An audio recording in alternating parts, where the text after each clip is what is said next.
All right, welcome everybody to another Sydney Neonatal webinar. It is a great pleasure to introduce to you Professor Robert Christensen. I met Bob as he introduced himself to me this year in the BINS Neonatal Conference in Thailand, which I also would highly recommend as one of the conference to attend. He's a professor in pediatrics in Intermountain Healthcare, a healthcare complex, and chief of division of neonatology at the University of Utah. And his work, I think we have all read his work. It involves blood problems in newborn infants, including all the specific aspects of it. He's written many, many papers, and today he's going to take us to the topic of neonatal anemia. All right, Bob, over to you. Thank you very much, Kurt. Thank you for inviting me. Thanks to each of you for tuning in.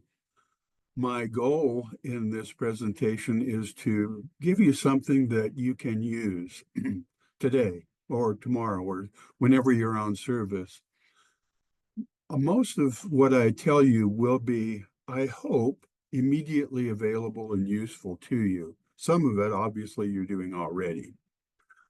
But it's my goal to be able to teach you something that you'll find useful in your practice of neonatology. Toward the end, I'm going to talk about a little bit of the research that we're doing here and at other places where we're collaborating. And maybe that will just be forward-looking and not something that you can do immediately, but at least you'll know that it's on the horizon.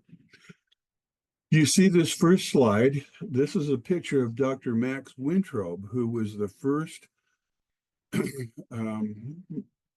instructor that I had in the field of hematology. I did two fellowships, one in neonatology and one in hematology, and kind of did those simultaneously.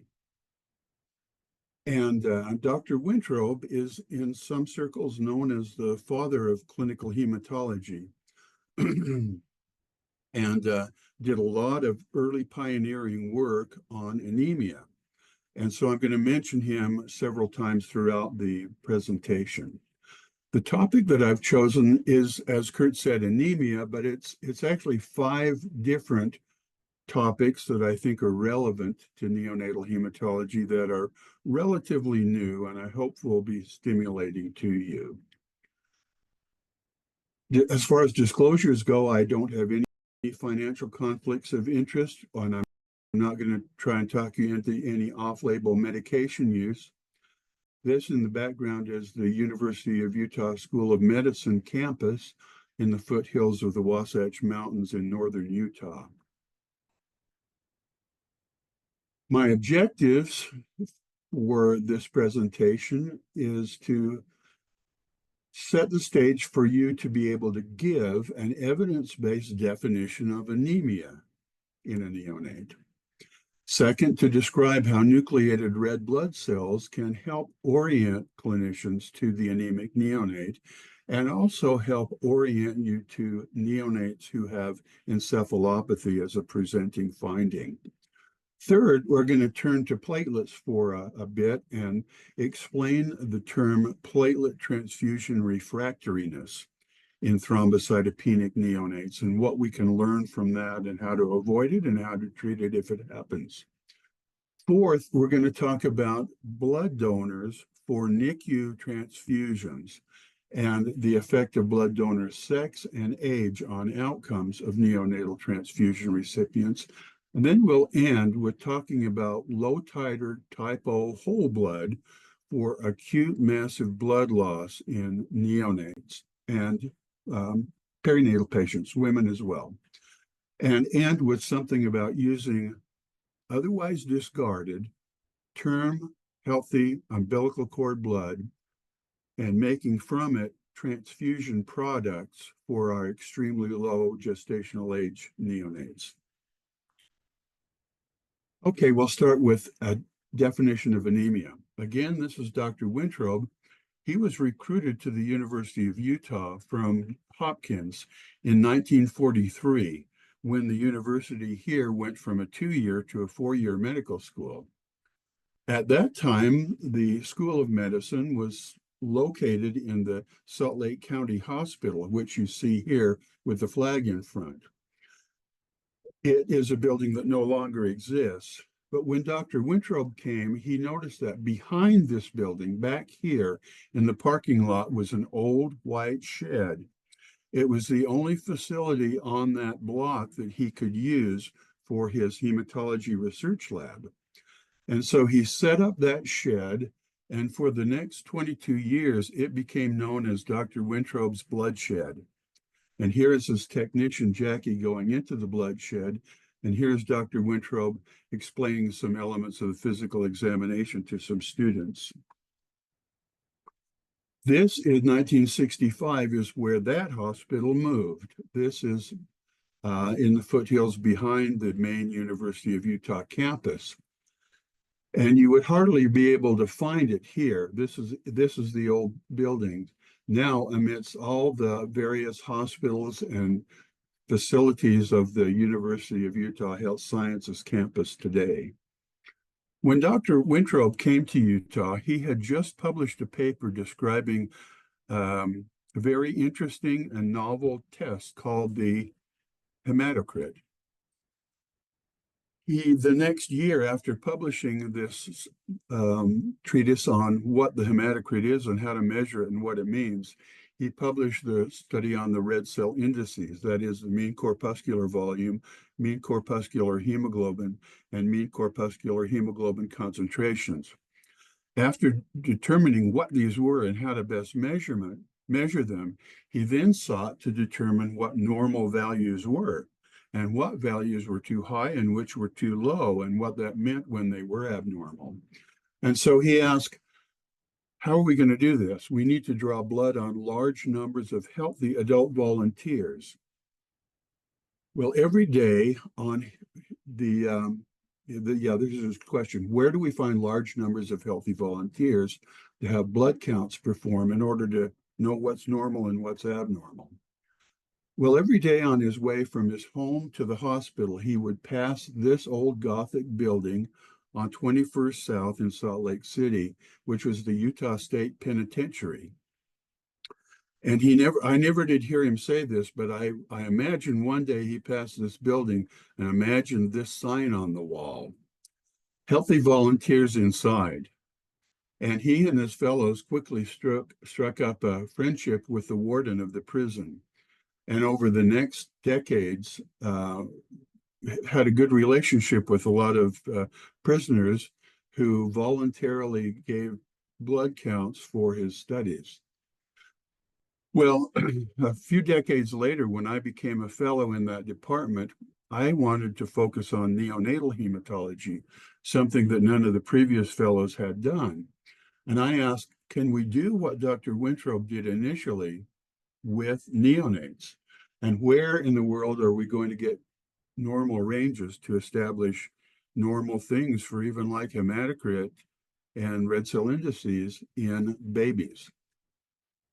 Well, we couldn't go back to the penitentiary because that had been torn down, and actually there weren't that many babies there anyway. And so what we decided to do is take a different approach and give up the idea of ever having normal ranges for blood studies in neonates, because we're never going to have large numbers of healthy babies volunteer to have their blood drawn. Rather, we'll go to reference intervals, which by definition is, we do this by taking very large numbers of CBCs that were obtained clinically, they were ordered by a physician, but the baby was later turned out not to have the problem that it was thought to have, did not have sepsis, for instance, or had very minimal pathology or no pathology related to the CBC item under study. And then over the years, collected lots of these values, curated in that fashion, and organized according to percentiles. That is, less than the first percentile, first to the fifth, 95th, greater than the 95th. This is what it looks like today. This is a reference interval on hemoglobin on the day of birth, according to gestational age in weeks. Here you see hemoglobin. Here you see gestational age in weeks. And here you see the lines representing the first percentile, the 5th, the 50th, and the 95th percentile. This reference interval is based on over 360,000 neonates curated for the absence of pathology as best we could. And if you want to find this, it's in the June 2023 Neo reviews. Now, some people like to use this kind of information as a chart. So you have a baby that's 30 weeks gestation with a hemoglobin of 10. You see that's less than the first percentile. Others would rather see this as tabular data, and therefore we do it both ways. This is tabular data for the same information for diagnosing anemia on the day of birth according to gestational age. But here you look at the column, gestational age, 30 weeks, and then as you look over, you see the 5th percentile hemoglobin value, the 1st percentile hemoglobin value, and the 5th and 1st percentile hematocrit values. We have the same basic setup for other elements of the CBC. We have the hemoglobin, late preterm and term infants in the first month, the hematocrit, late preterm and term infants the first month, the hemoglobin of preterm babies first month, hematocrit, same. Then we have hourly over the first 4 hours after birth, depending on gestational age, because of fluid shifts change the hematocrit. But what are the patterns? We also have this for some of the newer metrics, such as reticulocyte hemoglobin as an excellent marker of iron deficiency over the first 90 days. For Dr. Wintrob's initial measurements of MCV and MCHC on the day of birth, and for other measures that I like called the micro R and hypo HE during the first 90 days after birth. You can find those in this Neo Reviews article if you wish. Now, one thing Dr. Wintrob noticed as he studied the hematocrits of men and women in Salt Lake City is that men typically have higher hematocrits than women do. So here you see a typical American man and a typical American woman.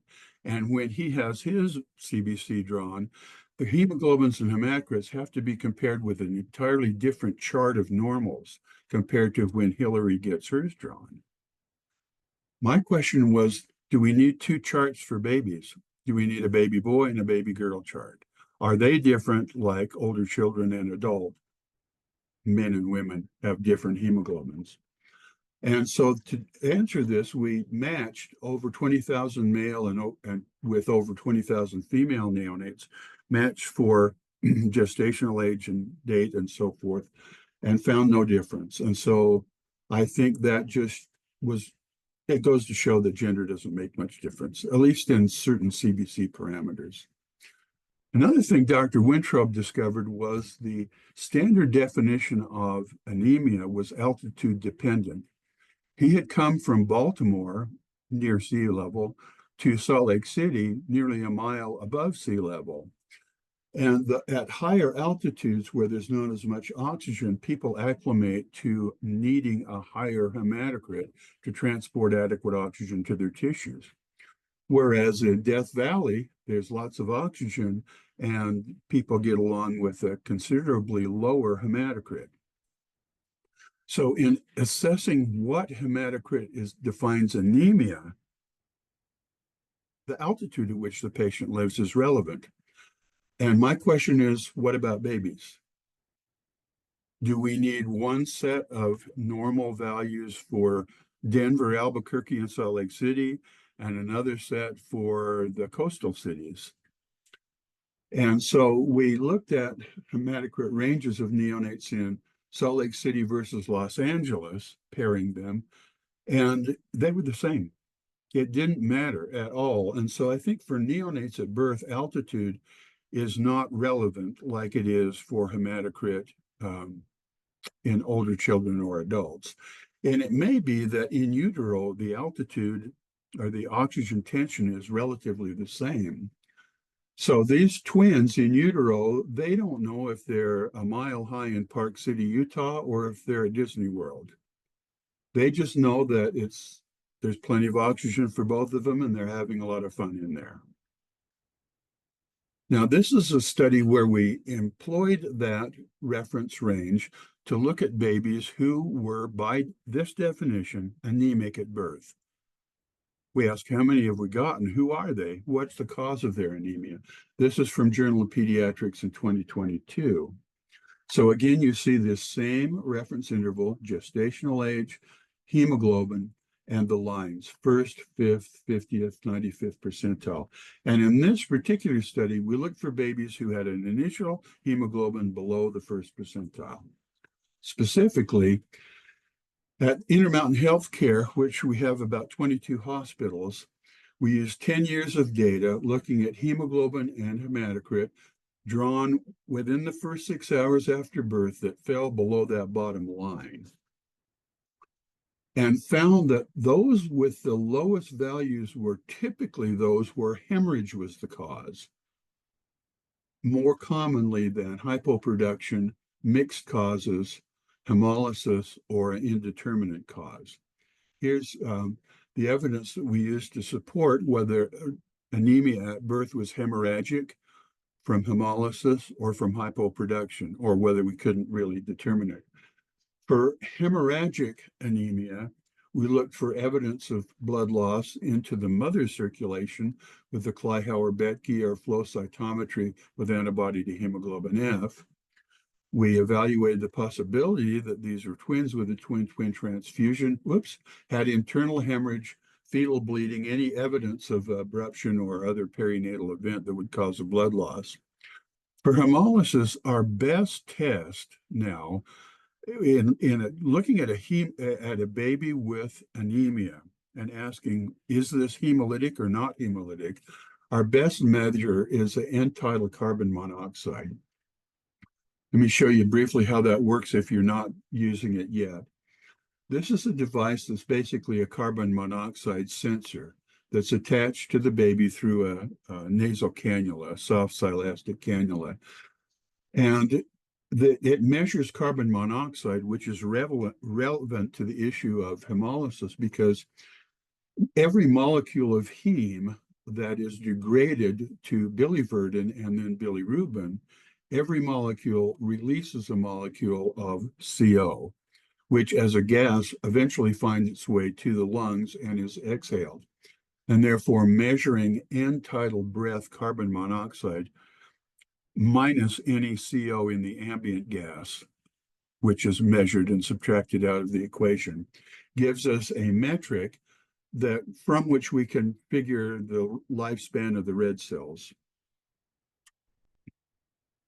Other ways that we can measure hemolysis or assess it, of course, we've got maternal neonatal blood types, Coombs test, carboxyhemoglobin, which is the same principle of end-tidal CO, but not quite as sensitive as end-tidal CO. Haptoglobin levels fall with hemolysis. Hemoglobin appears free in the urine with hemolysis. Blood film examinations give us some indication, and then looking for the exact mutations that cause some of our red cell cytoskeletal and enzymatic defects. Of course, we use enzymatic panels or genetic panels. For hypoproduction, a rare cause of neonatal severe anemia at birth, careful dysmorphological examination, genetic panels, iron studies, because we can't forget that iron deficiency can occur at birth, particularly if the mother is profoundly iron deficient herself. And so iron studies like retic, hemoglobin, micro-R, and hypo-HE can be quite helpful, as can serum erythropoietins. So anyway, look at these three columns. These are babies that all had severe anemia at birth. The first column are babies whose hemoglobin fell just barely below the 1st percentile line, less than a gram per deciliter below the 1st percentile. And then these various shades tell us the probable cause as best we could determine from the medical record.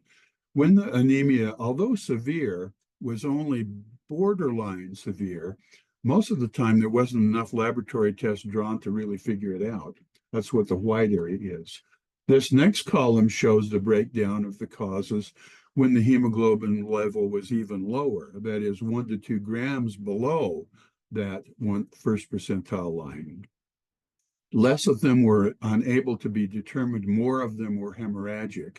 And then the most severe, those who were more than 2 grams per deciliter below the first percentile, the greatest percentage of those were hemorrhagic. Here's one subset of that group, and that is with placental abruption, anemia does sometimes occur.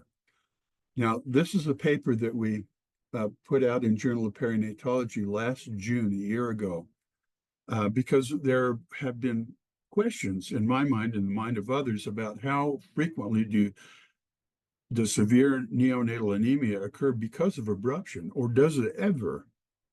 Because that's mostly, if not entirely, maternal blood that is lost in an abruption. So what I'm showing you here is from that paper, and there are 2 panels that are just one on top of the other, just very much like the ones I showed you with gestational age here and hemoglobin here. The upper panel is 564 neonates born after a confirmed placental abruption, confirmed by the obstetrician or the pathologist or both, who had 1 or more hemoglobins recorded during the first 24 hours after birth. Notice that several of them fall down here below the first percentile line, with hardly any above the 95th percentile line. It looks like the whole thing is just pulled down a little bit. If you look below the 5th percentile line, about 25% of all the babies are below the 5th percentile. Now, panel B is a subset of the upper panel. And what this is, there were 286 neonates born after what the pathologist or obstetrician are both called as a small abruption. They specifically mention either small or just on the margin. And when we plotted those on the same chart, it was a much more normal distribution.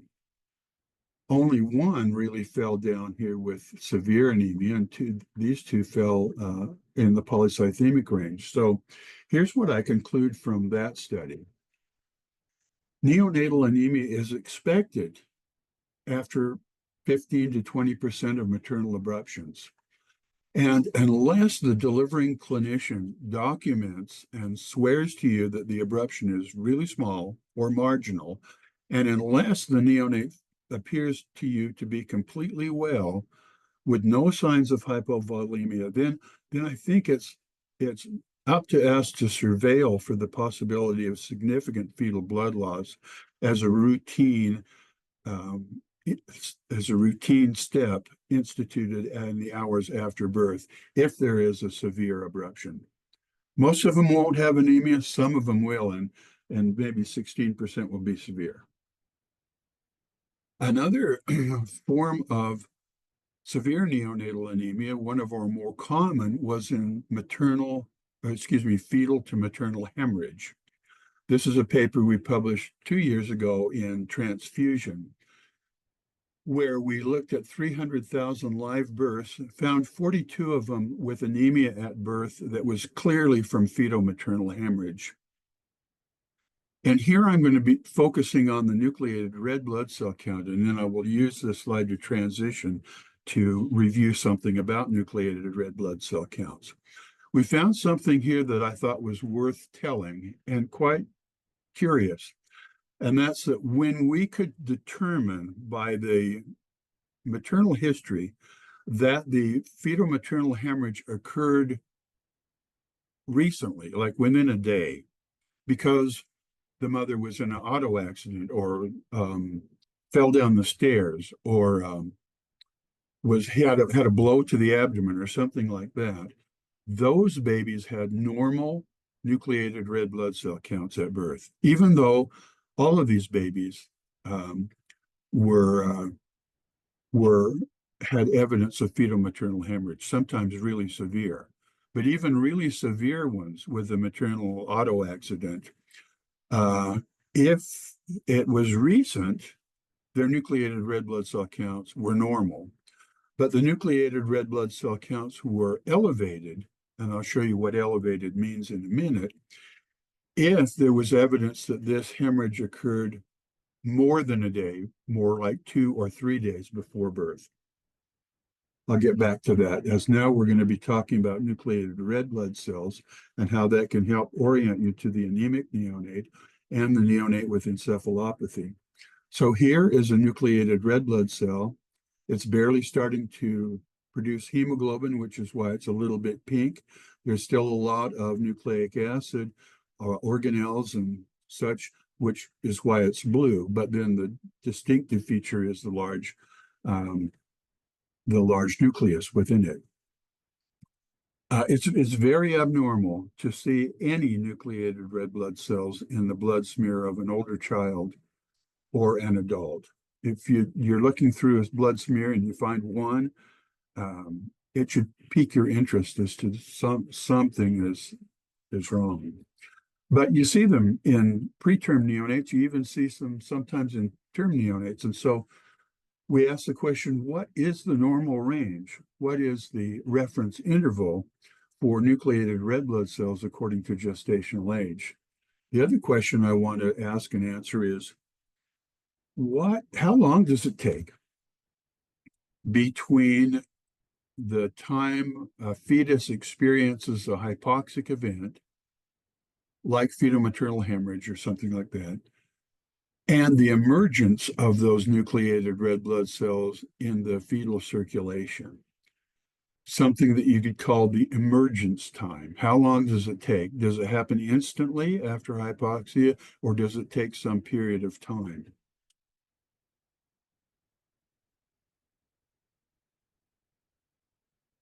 Okay, let me see now. All right, so here what you see are nucleated red blood cell count nomograms in neonates. Again, there's an A and a B panel. The A panel are nucleated red cells per microliter of blood, and the B panel is nucleated red cells per 100 white blood cells. I don't know how your lab likes to present it. Maybe one way, maybe the other, maybe both. But panel A is nucleated red cells per microliter, panel B is nucleated red cells per 100 white cells. And here is the gestational age in weeks and the counts. And looking at the upper panel first, you see that the 5th percentile drags right along 0. So here we have babies that are 36 weeks to 40 weeks, and it is perfectly normal for them to have none. And that is seen in a great percentage of cases. The average is about 1,000 per microliter. The upper reference interval is somewhere around 3,000 per microliter. Above 3,000 per microliter is elevated. Now, the same principles apply to this one, which is nucleated red cells per 100 white cells. And the 0 nucleated red cells is perfectly normal. On average, they have maybe 6 or 7 with an upper reference interval of perhaps 13 or 14. So above 13 or 14 is above the 95th percentile, hence abnormally elevated. A high nucleated red blood cell count has been in the literature for decades as a potential biomarker for fetal hypoxia. But it's unclear whether a high nucleated red blood cell count indicates acute hypoxia, something that just occurred a few minutes before delivery, or exclusively indicates more chronic hypoxia, something that started many, many hours or even days before birth. So, how long does it take between the onset of severe fetal hypoxia and the appearance of nucleated red cells in the blood? There have been several publications on this. The first one 20 years ago didn't provide any experimental evidence, but did state acute stress can cause immediate nucleated red cell release from the bone marrow. However, the animal experiments that followed this over the next decades could not find that at all. In the rat models, it took at least 24 hours between the time the dam was made hypoxia, the pregnant rat, and the appearance of nucleated red cells in the hysterotomized fetal rats. Also, clinical studies where erythropoietin is administered to a neonate, and you look to see they had no nucleated red cells before. Do they afterwards? And if so, how long did it take? And it never happens immediately. The average is more than 24 hours lead time. So I'm going to end this segment by some sheep studies that try to measure the nucleated red blood cell emergence time after fetal hypoxia. These first studies were done by Jack Widnes in Iowa. After producing in utero fetal hypoxia, it takes 4 to 5 hours before the fetus starts increasing erythropoietin gene transcription and production of EPO to the point where the blood level elevates. After the EPO goes up following hypoxia, how long does it take before nucleated red cells appear in the blood? This is a study that follows Jack Widnes' study to answer that. Here are 2 panels, nucleated red cells per microliter and nucleated red cells per 100 white blood cells. And in each, you have 2 lines. There is a gray line and a black line. These are because the newborn sheep were injected with either high levels of darbepoetin or a vehicle control as a placebo.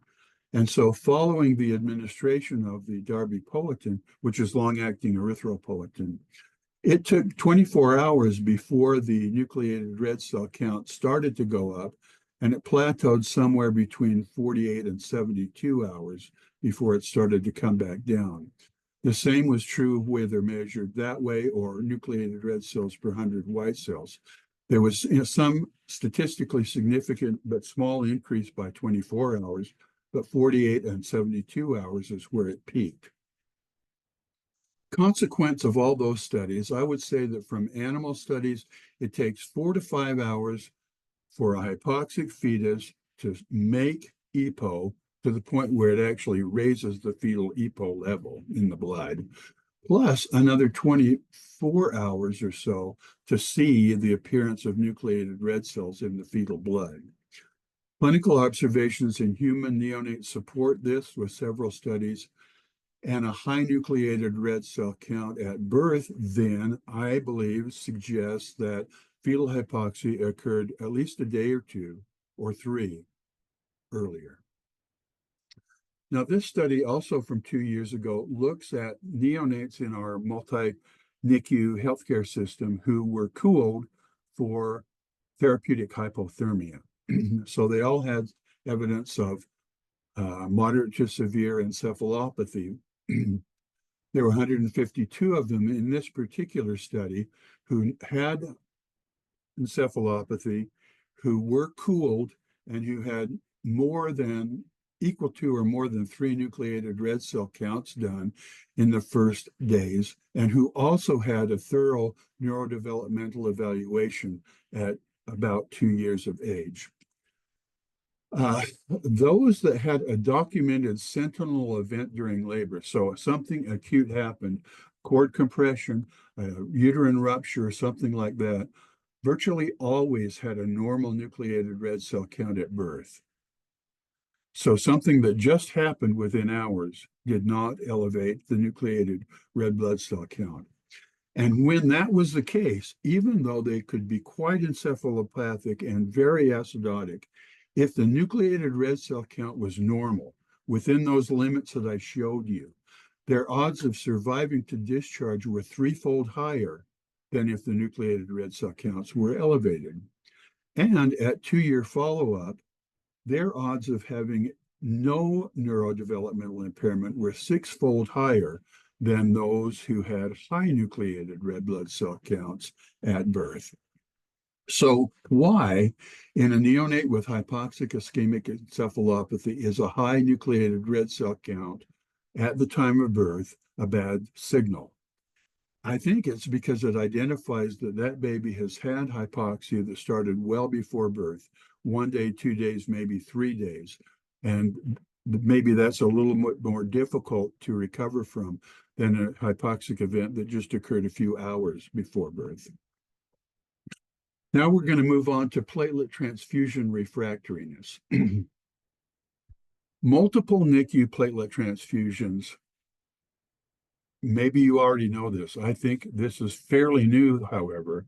Multiple NICU platelet transfusions almost invariably generate severe chronic lung disease.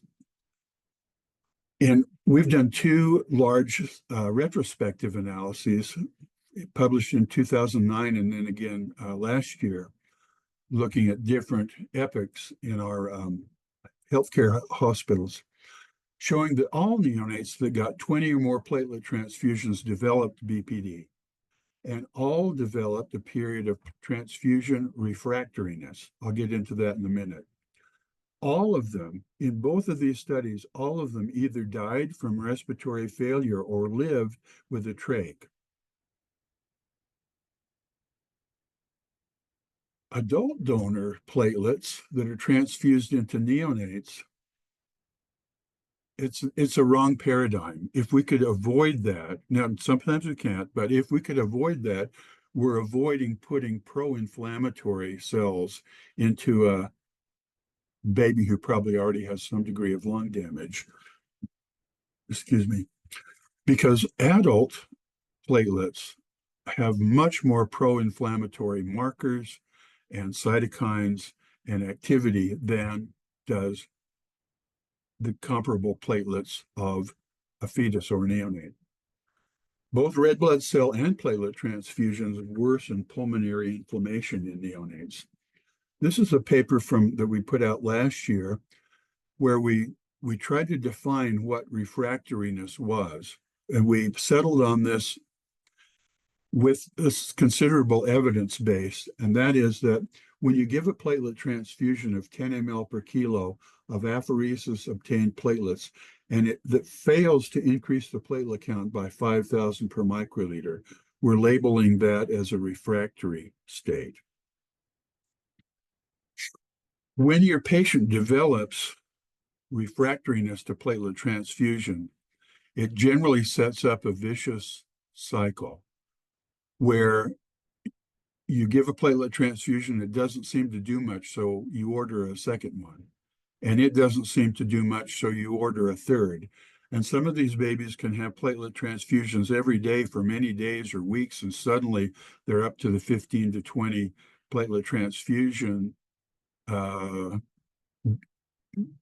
limit, and they tend to have terribly severe lung disease. If you have a baby that has developed platelet transfusion refractoriness, here's what we are advising. And on the basis of a large retrospective study that gave us this information, we're suggesting that you lower the threshold a little bit. If your threshold is 25,000 per microliter and the platelet transfusion is given because the count was 20 and it only went up to 22, we're suggesting that you just consider lowering your threshold a little bit. Maybe not 25, but maybe 20 or maybe 15. Unless the baby's bleeding, try your best not to keep giving platelets that don't work. Second, if you look at this paper, you'll see there's evidence that if you're transfusing ABO identical platelets, you're likely to get a greater increase in your increment than if you're using ABO mismatched platelets. I don't really know how it works in Australia, but in the United States, we rarely pay attention to the ABO compatibility between the donor platelets and the recipient's platelets. But our blood bank will work with us on this. If we have a baby that's refractory and we want to give them more platelets, we're asking for ABO identical, and they're giving them to us when they possibly can. The other thing we've looked at is how old the platelets are. That is, how long have they sat in the blood bank? Depending upon the type of safety measure you apply, whether it's a radiation or intercept process for pathogen reduction, those platelets are going to be outdated in 5 days, maybe 7 days under some circumstances. And if you have a baby with platelet transfusion refractoriness, our blood bank will supply us not the oldest platelets they have, but the freshest platelets they have. Usually the management of the blood bank depends upon giving us the oldest platelets, those about ready to outdate, so as to manage their inventory wisely. But if we have a baby that is in need of a transfusion and the transfusions are doing very little, we're asking for the very freshest platelets in the blood bank, and they're giving them to us. And there we're seeing an additional increment of 15 to 20,000 per microliter for every 10 ml. Now I'm going to go to donor sex and age. So which volunteer blood donor group by sex and age is the best donor group to donate blood for our NICU patients? Do we want old guys, young women, or old women? Well, there are 2 recent publications on this, but unfortunately they came to opposite conclusions. In 2018 from Brown, their study reported 63 preterm neonates that received transfusions only from male donors, and those lucky babies were twice as likely to survive without any major morbidities. And so the call came out at that time, let's be looking at male donors. They didn't look at age.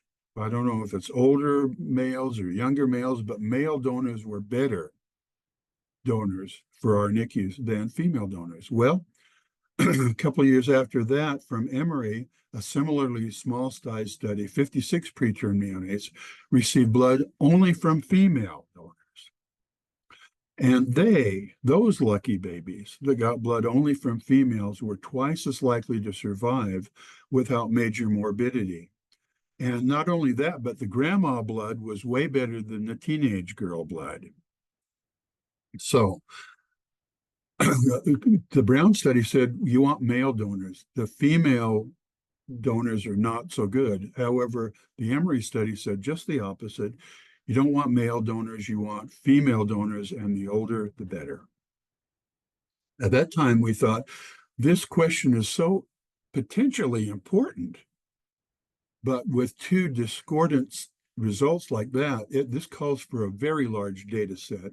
So we gathered the data from 15 of our hospitals, looking not at 50 or 60 transfusions, but 13,000 transfusions, and not just red cells, but looking at all of the products separately.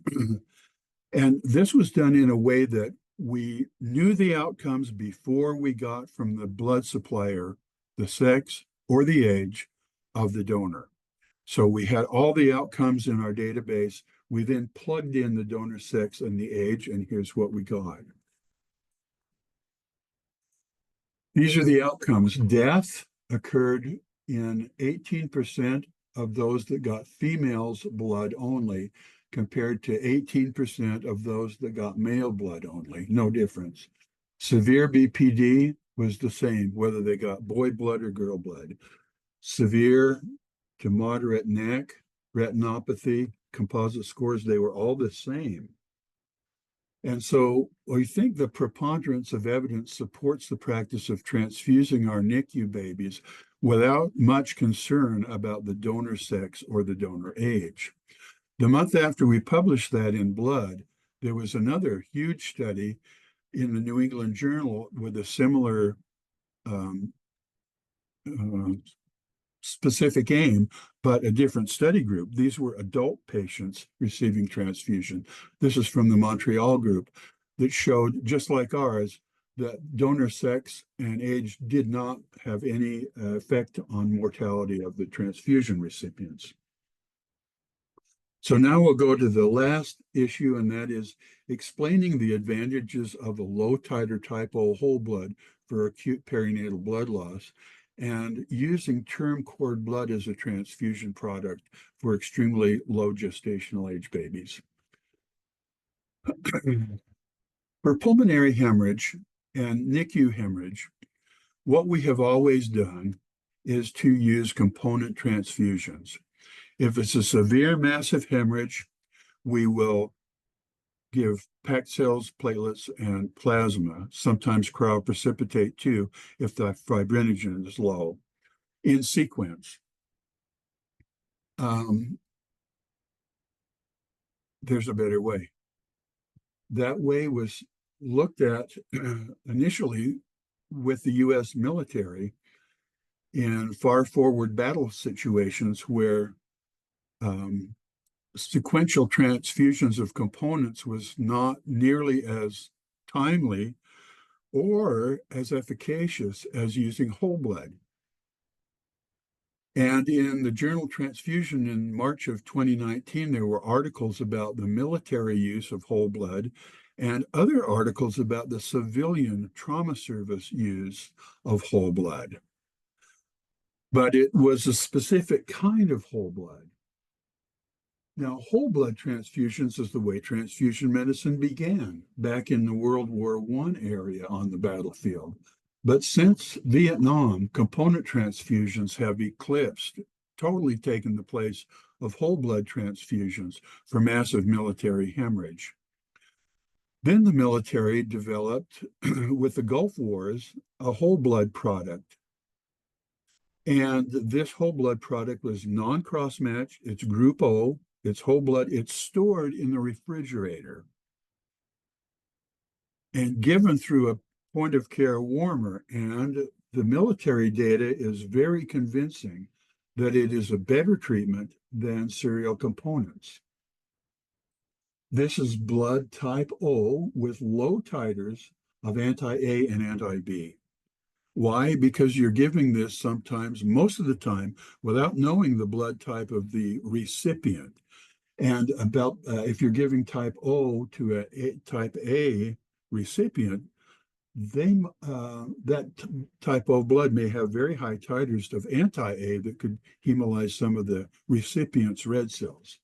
So this particular military product is using only type O blood that is from a patient where the anti-A and the anti-B titers have been measured and found to be safely low.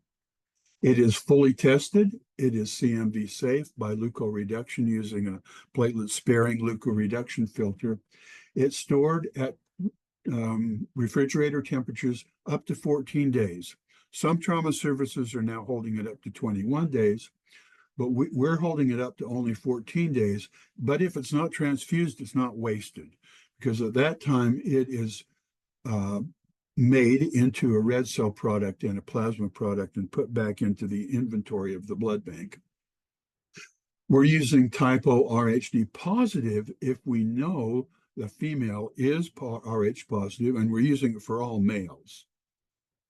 We're using Rh negative whole blood if the female recipient, the mother, for instance, is known to be Rh negative, or the neonate is already typed and known to be Rh negative, or if it's a female where we don't know the blood type, then on the safe side, we're giving O negative. And we have both in the inventory at all times in all of our major hospitals. It's transfused by a blood warmer because it's cold, but using a inline blood warmer, it's a physiologic temperature when it enters the patient. It hastens the synergistic effects of giving plasma, platelets, and erythrocytes by giving them all together, because they interact. And it causes a more rapid cessation of bleeding and a more rapid correction of coagulopathies with less volume overload, because it actually is in less volume because you don't have to anticoagulate each component. So this thing that started as military blood, and we sometimes still call military blood, we're going to give that to babies? Yes, indeed we are. The first one we used was 2022 for a baby with acute massive hemorrhage. We've done a series since, and it is now our standard treatment for acute blood loss. Also for military blood for moms, whether they're military moms or civilian moms, if they have postpartum hemorrhage. The first such woman to receive type O low titer blood was in 2019, but Now, many centers, I don't know about Australia, but many centers in the United States are using this product, not component therapy, for acute blood loss in postpartum hemorrhage. Now I'm going to end with this. This is something that we're not doing. Well, we're well into these studies, and so are some other centers. But just for your information, that we're calling this program the UBET program. That stands for umbilical cord blood for extremely low gestational age transfusions. It's a collaborative effort between the Intermountain healthcare hospitals, the American Red Cross, and the University of Utah. Here's a schematic as to what we're trying to accomplish here. Healthy term babies, after they have delayed cord clamping and the cord is severed, as you see here, and clamped, there's still blood left within the umbilical cord and placenta, fetal blood, that can be removed using the Red Cross donor draw equipment in an aseptic fashion, sterilely inoculating that blood into a Red Cross donor CPDA containing bag that is then sent to the Red Cross cord blood center a few blocks away from the hospital, processed and tested and made into a transfusion product, which is sent back to the hospital to study as a transfusion product for our smallest babies. Well, why go to all that trouble when we've already got plenty of adult donor blood available to meet the needs of our anemic, extremely low birth weight neonates? Some of the differences between adult blood and fetal blood are shown here and form part of the reason why we think this is a better product. Adult blood, as you know, is 96% hemoglobin A, which is very different in the way it releases oxygen to the tissues compared to hemoglobin F, which is more than 80% of the hemoglobin in the fetal blood in the cord bloods that we're drawing. Adult blood releases, adult hemoglobin releases oxygen to those tissues much more abundantly than does fetal hemoglobin, which binds it and releases oxygen in a more sparing fashion to the fetal tissues. And it could be that some of the disorders of our extremely low birth weight neonates, like retinopathy of prematurity and BPD, are oxygen toxicity issues, in part perhaps related to the fact that they're full of adult hemoglobin, which is giving their lungs and their eyes more oxygen than it really should have. Also, the red cell cytoskeleton of adult red cells is much more rigid than are those of the fetal red cells, which is more flexible. And inflammatory markers are much more present in the presence of transfused adult blood than in transfused fetal blood. So here are 3 papers, all showing the same thing, 2 from Rome, 1 from Hopkins, all within the last 2 years, that for the tiniest babies, the more times you transfuse them with adult blood, the higher their adult hemoglobin levels are going to be. That's obvious, but the higher their ROP incidence is going to be. Well, we're concerned about ROP, but we're also concerned in our extremely low birth weight babies about the high incidence of severe BPD, necrotizing enterocolitis, brain hemorrhages, neurological issues, a lot of things other than ROP. In fact, here are some papers from our group and others showing an association between platelet transfusions, red cell transfusions, and the incidence of BPD, between transfusions and ROP, between transfusions and IVH, and between transfusions and NIC. So a few months ago, we published this first in a series of studies looking at the possibility of making term neonates, otherwise discarded blood, the product of choice for neonatal transfusions of our smallest babies. It was a retrospective analysis of all of the transfusions given to LGANs in our group of hospitals the past 3 years, estimating the amount of blood that we would need if we changed the paradigm from adult blood donors to umbilical cord donors. We assessed the interest in the product. and we assessed implementation barriers through stakeholder surveys, and found that basically the bottom line is that if we could successfully draw blood, even 50 milliliters as a minimum, of otherwise discarded blood from only 10% of our term healthy deliveries would have 4 times more blood than we need to supply the transfusion needs of all of our LGAMs in all of our Intermountain healthcare hospitals. So that study is done and it's out in the Journal of Perinatology. We're just finishing up this last week, the step 2, and that is how much blood can we actually draw?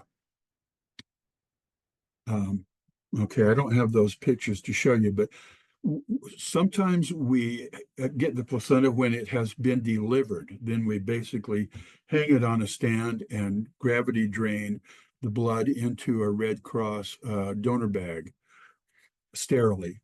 Other times we are able to get the cord blood drawn when the placenta is still in utero in the 3rd stage of labor before the placenta is expelled. We get almost twice as much blood that way.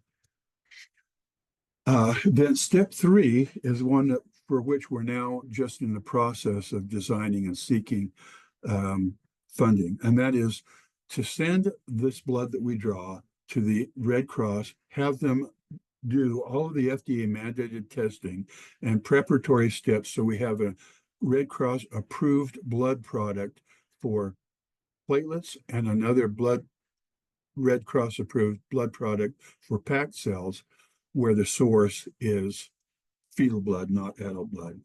And then we'll never know if this is a good idea or not unless we reach step 4. And that is we've got a product that's approved for transfusion, but does it do any good? And here we'll have to design a multi-center trial where extremely low gestational age neonates will have their transfusion needs met randomly by either getting their transfusions from adult donor source or fetal donor source. Then we'll know. So just to sum up quickly, we've talked about evidence-based definitions for anemia in the neonate, how looking at nucleated red cells can help you, no effect of donor sex or age on transfused outcomes, which is good news to me, that there is platelet transfusion refractoriness out there in your NICU, but you can deal with it, and low titer type O blood for acute blood loss, and the possibility of UBET on the future of NICU transfusions. And I know that's a full hour. Thank you very much for your kind attention. No, thank you, Professor Christensen. Bob, this was a great summary. And as you said, you wanted to give us some useful information, which we can already explore. And I've made a little list of at least 2 things which I definitely want to explore and have some questions about as well. There's one question here from Celia. She asked if you also use reticular cell counts to determine if a baby requires a transfusion. Reticulocyte counts? Well, this is a really important question. What should we use? What is the best evidence that this baby needs to have a transfusion? And I'll tell you, Kurt, I think the answers that we give are at least partly wrong, because we're focusing on hemoglobin, hematocrit, what the baby looks like, the art of transfusion medicine, but there's got to be more to it than that. And frankly, I don't know if using a reticulocyte count adds much to that at all. If the baby has had acute massive hemorrhage, I don't care what the reticulocyte count is, they're going to get whole blood. So Kurt, I know some people like to use reticulocytes as part of the equation. Frankly, I don't, and I am embarrassed that we don't have a better equation. We're working on it, though. Yeah, I can imagine. That's one of Robin O's main purposes of life right now. Robin is trying to come up with a better transfusion equation, and she's going to do it too. Oh, that's good to hear. Sam, you have a question? Sam. Yeah, Dr. Christensen, I'm Sam from Singapore. Good to see you. Great to talk. My question is, actually two questions if you don't mind. When you give a blood transfusion for growing PREMs, generally we use fat cell transfusion when indicated. How long is the endogenous erythropoietin of the baby suppressed after the transfusion? Yeah, very good question, Samuel. Indeed, if you give enough of a transfusion that the baby is no longer hypoxic, it should shut off erythropoietin production. So one thing we've done to look at you, to try to answer your question is, after transfusion, the reticulocyte count should be very, very low. When does it come back up? And I would say, as a general rule, 7 to 10 days. So you will suppress erythropoiesis with an effective transfusion, but not permanently. You suppress it for a period of a week or so. My second question is, here locally, among the Chinese ethnic group, Rh negativity is very low, less than 1%. Same thing in southern parts of China. So when the baby needs exchange transfusion, for a matter of fact, not necessarily, of the Chinese ethnic group, the other common groups in Singapore are the Malay and also the Indian ethnic group. What type of blood for exchange transfusion we rarely do these days to be used? Like in India, we used to use O negative blood with low ABO titers. In India, Rh negativity is about 5%, compared to the Caucasian of about 10%. Yeah. For transfusion, Sam, we just make sure that the blood we're going to use cross matches with the mother and with the baby. So we have a cord blood specimen, we have a mother specimen, and we make sure that it's compatible with both. And so it doesn't matter exactly what the type is. I think you might get some minor mismatches, but if it passes the cross match with both mother and baby, it should be safe. And we're not using whole blood for exchange transfusions. We're always using reconstituted packed cells, reconstituted with fresh frozen plasma. Right. Thank you. Yep. I have a practical question. That Sure. N-tidal monoxide, Yeah, is that on every machine which measures CO2 as well? No, it's not. Ah. You need a specific CO sensor. I'll send you some stuff, Kurt. Okay. These machines are made in China. Mhm. And so we have them in our hospitals. I find them very, very helpful. If the question is this anemic baby got a hemolytic problem or not? Or is this jaundiced baby got hemolytic jaundice or non-hemolytic jaundice? We can find out in 1 minute with a non-invasive test. So I'm gonna make a note to myself to send you that, Kurt. I'll send it. I'll ask the question in an email to you as well. Thanks very much. It is 2:05. I think it was a wonderful session. Thank you so much, Bob, for talking for us with the world of experience which you brought to us, and really helpful tips for us to read up and explore what is possible. I will have a discussion with one of our hematologists and ask about the Australian blood banks and their, how far with whole blood, and feed that back to you as well. Would be great. Thanks everybody for attending. There will be a little bit gap because I'm traveling, and I'll let you know online and on the email when the next sessions are. Thank you, everybody. Hey, I'm sorry I didn't leave more time. That's my fault. I should have talked faster. The most fun is talking to you individually. All right. Hey, Thank you. thank you. Thanks, Kurt. Thanks, Sam. Thanks Thanks, for everybody. presenting. Thanks, Bob.